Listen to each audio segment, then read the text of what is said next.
ಅಮ್ಮ ಈಗ ನಿನ್ನೆ ನಾವು ಇಲ್ಲಿ ಸುದ್ದಿ ಮಾಡಿದ್ವಿ ನಿಮ್ಗೇನು ಪ್ರಾಬ್ಲಮ್ ಇದೆ ಅಂತ. ಮತ್ತು ಕೌನ್ಸ್ಲರು ಬಂದು ಮಾತಾಡಿದ್ದಾರೆ.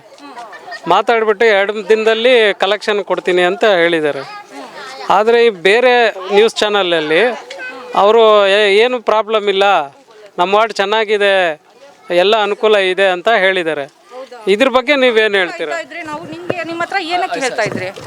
ಅಷ್ಟು ಅನುಕೂಲ ಇದ್ರೆ ನಿಮ್ಮ ಹತ್ರ ಏನಕ್ಕೆ ಸರ್ ನಾವು ಹೇಳ್ಕೊತಾ ಇದ್ದೆ? ನಿಮ್ಮ ಹತ್ರ ಯಾಕೆ ನಾವು ರಿಕ್ವೆಸ್ಟ್ ಮಾಡ್ಕೊತಾ ಇದ್ದೆ? ಅನುಕೂಲ ಇಲ್ಲ ತಾನೇ, ಅದಕ್ಕೋಸ್ಕರ ತಾನೇ ನಿಮಗೆ ಹೇಳ್ತಾ ಇದ್ದೀನಿ. ಅಷ್ಟು ಕಷ್ಟ ಎಲ್ಲ ಬಿಡ್ತಾ ಇದ್ದೀನಿ ಅಂತ ತಾನೇ ಹೇಳ್ತಾ ಇರೋದು.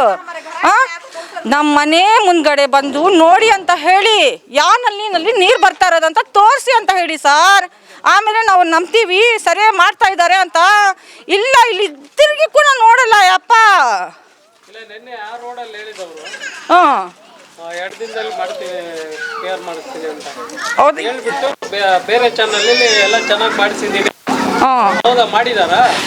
ನೋರು ಹಾಕಿದಾರಂತೆ, ಯಾರು ಕೌನ್ಸಿಲರ್ ಅವರು ಬೋರ್ ಹಾಕಿದ್ದಾರೆ. ಬಟ್ ನಮಗೆ ಒಂದು ಟ್ಯಾಂಕಿ 1 ಬಿಂಗಿ ನೀರು ನಮಗೆ ಕಳಿಸಿಲ್ಲ. ದೇವರಾಣಿ ಹೇಳ್ತಾ ಇದ್ದೀನಿ, 1 ಟ್ಯಾಂಕಿ ನಮಗೆ ನೀರು ಬಂದಿಲ್ಲ ಇಷ್ಟುವರೆಗೂ. ಬರೀ ಸುಮ್ಮನೆ ಕಾಸು ಇಸ್ಕೊಂಡು, ಗೌರ್ಮೆಂಟ್ನಿಂದ ಕಾಸು ಇಟ್ಕೊಂಡು ಬೋರ್ ಹಾಕಿದಾರಂತೆ ಅನ್ನ. ಬಟ್ ನಮ್ಮ ಏರಿಯಾಗೆ 1 ಬಿಂಗಿ ನೀರು ಬಂದಿಲ್ಲ. ನಾವು ಏನು ಮಾಡ್ಬೇಕು ಸರ್? ಬಾಡಿಗೆ ಕಟ್ಟೋದು ಮನೆಗಳಿಗೆ, ನಾವು ಏನು ಕರೆಂಟ್ ಬಿಲ್ ಕಟ್ಟೋದು, ಇಲ್ಲಿ ನೀರು ಕಟ್ಟೋದು. ನೀರಿಗೆ 2,000 ಕೊಟ್ಬಿಟ್ರೆ ನಾವು ಏನು ಮಾಡೋದು ಸರ್? ತಿಂಗಳಿಗೆ 2,000 ಬೇಕು ನಮಗೆ ನೀರಿಗೆ. 500 ರೂಪಾಯಿ ಟ್ಯಾಂಗಿ ಬೇಕು ನಮಗೆ ವಾರಾಗೆ. ಮಕ್ಕಳಿದ್ದಾರೆ ನಮಗೆ, 5-6 ಮಕ್ಕಳು ಇಟ್ಕೊಂಡು ನಾವು ಕಷ್ಟಪಟ್ಕೊಂಡು ಈ ಥರ ಮಾಡ್ಕೊಂಡಿದ್ರೆ ನಾವು ಜೀವನ ಹೆಂಗೆ ನಡೆಸೋದು ಹೇಳಿ ಸರ್ ನೀವೇ ಸ್ವಲ್ಪ. ನಾವು ಬಡವ್ರಿಗೆ ನಮಗೆ ನಾವೇ ಸಿಕ್ಕಲ್ವಾ ಹೇಳಿ ನೀವೇ? ನಮಗೆ ನಾವೇ ಇರಬಾರ್ದಾ? ನಾವು ಬದುಕೋದು ಇದು ಇಲ್ವಾ ಪ್ರಪಂಚದಲ್ಲಿ? ನೀವೇ ಹೇಳಿ. ನಮ್ಗೆ ಬದುಕೋದಕ್ಕೆ ಇದು ಇಲ್ಲ, ನಮಗೆ ಅಧಿಕಾರ ಇಲ್ವಾ ಹೇಳಿ ಸರ್ ನೀವೇ? ಆಯ್ತು ತಾನೇ, ನಮಗೇನೋ ಅಧಿಕಾರ. ಅವರು ನಮಗೆ ಏನೋ ಮಾಡಿಕೊಡ್ಬೇಕಲ್ವಾ? ಕೌನ್ಸಿಲರ್ ಆಗಿದ್ದಾನೆ, ಅವ್ರ ಸೇಫ್ಟಿಗೆ ಆಗಿರೋದಾ ಕೌನ್ಸಿಲರು? ನಮ್ಮ ಕಷ್ಟಕ್ಕೆ ಆಗಿಲ್ಲ ಅವರು ಕೌನ್ಸಿಲರು.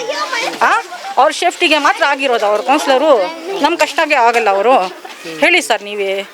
ನಮಗೆ ನ್ಯಾಯ ಕೊಡಿಸಿ ಸರ್, ಅಷ್ಟೇ ನಾವು ಹೇಳೋದು. ಏನಂತೆ ನಮಗೆ ನ್ಯಾಯ ಕೊಡಿಸಿ.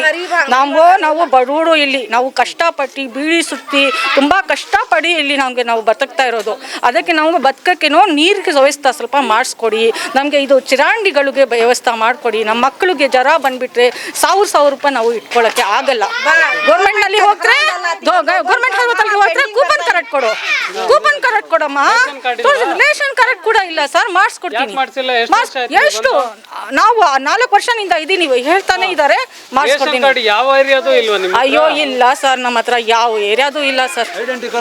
ಐಡೆಂಟಿ ಕಾರ್ಡ್ ಐತೆ, ಓಟ್ ಹಾಕ್ತಾ ಇದೀವಿ ನಾವು. ಲೀಸ್ಟ್ ನಲ್ಲಿ ಕಾರ್ಡ್ ಐತೆ.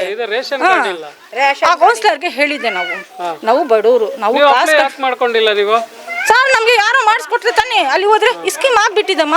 ಸ್ಕೀಮ್ ಬಂದ್ರೆ ಹೇಳ್ತೀನಿ. ಎಲ್ಲಿ ಹೋಗಿ ಅಲ್ಲಿ ಮಾಡಿಸ್ತಾ ಇದ್ದಾರೆ ಅಂತ ಕಳ್ಸ್ಕೊಂಡು ಹೋಗ್ತೀವಿ ನಾವು. ನೀನ್ ಕೌನ್ಸಿಲರ್ಗೆ ಹೇಳಮ್ಮ, ನಿಮ್ ಏರಿಯಾಗೆ ನಮ್ ಸಂಬಂಧ ಇಲ್ಲಮ್ಮ. ಅಲ್ಲಿ ಹೋಗಿ ಕೇಳ್ತಾರೆ, ಅಲ್ಲಿ ಸೈಬರ್ ಹತ್ರ ಮಾಡಿಸ್ತಾ ಇರ್ತಾರಲ್ವಾ, ನಿಮ್ ಕೌನ್ಸಿಲರ್ ಕಳ್ಸಿರೋದಮ್ಮ. ಕೌನ್ಸಿಲರ್ ರಸೀದ್ ಐತಾ ನಿಮ್ಮ ಹತ್ರ? ಕೊಡಮ್ಮ ರಸೀದು, ನೋಡ್ಬಿಟ್ಟು ನಿಮ್ಗೆ ಕೂಪನ್ ಕಾರ್ಡ್ ಮಾಡಿಸ್ಕೊಡ್ತೀನಿ ನಾವು. ರಸೀದ್ ಇಸ್ಕೊಂಡ್ ಬಮ್ಮ ಕೌನ್ಸಿಲರ್ ಹತ್ರ ಹೋಗಿ ಅಲ್ಲಿ ಕಮಿಷನ್ ಕೊಡಮ್ಮ. ರೇಷನ್ ಕಾರ್ಡ್ ಬೇಕು, ನೀರ್ ಬೇಕು, ಅದು ಸರ್. ಇವಾಗ ಮಾತಾಡ್ತಾರೆ ನೋಡ ಅಮ್ಮ, 4 ಮಕ್ಕಳು ಗಂಡ ಇಲ್ಲ ಸರ್. ಪಾಪ ಬೀಡಿ ಸುತ್ತಿ ಮನೆ ಕೆಲ್ಸಕ್ಕೆ ಹೋಗಿ ಕಷ್ಟಪಡಿ ಸಂಪಾದನೆ ಮಾಡಿ ಸಿಸ್ತಾ ಇದ್ದಾರೆ. ಬಟ್ ಅವ್ರಿಗೆ ಕೂಪನ್ ಕಾರ್ಡ್ ಕೂಡ ಇಲ್ಲ ಸರ್. ಪಾಪ ಚಿಕ್ಕಲ್ಗೆ 5 ಮಕ್ಕಳಿಗೆ ಹಾಕೊಂಡಿದ್ದಾರೆ ಅಮ್ಮ. ಇವಾಗ ಉರ್ದುದಲ್ಲಿ ಮಾತಾಡ್ತಾರೆ ನೋಡಿ, ಅವ್ರಿಗೆ ಗಂಡ ಕೂಡ ಇಲ್ಲ ಸರ್. ಅವರು ಹೆಂಗ್ ಬದುಕಬೇಕು ಆ ಥರ ಜನ? ನೀವೇ ಹೇಳಿ. ನ್ಯಾಯ ಬೇಕು ತಾನೇ ಆ ಥರ ಅವ್ರಿಗೆ? ಗೌರ್ಮೆಂಟ್ ನಮ್ಮ ಬನ್ನಿ ಸರ್.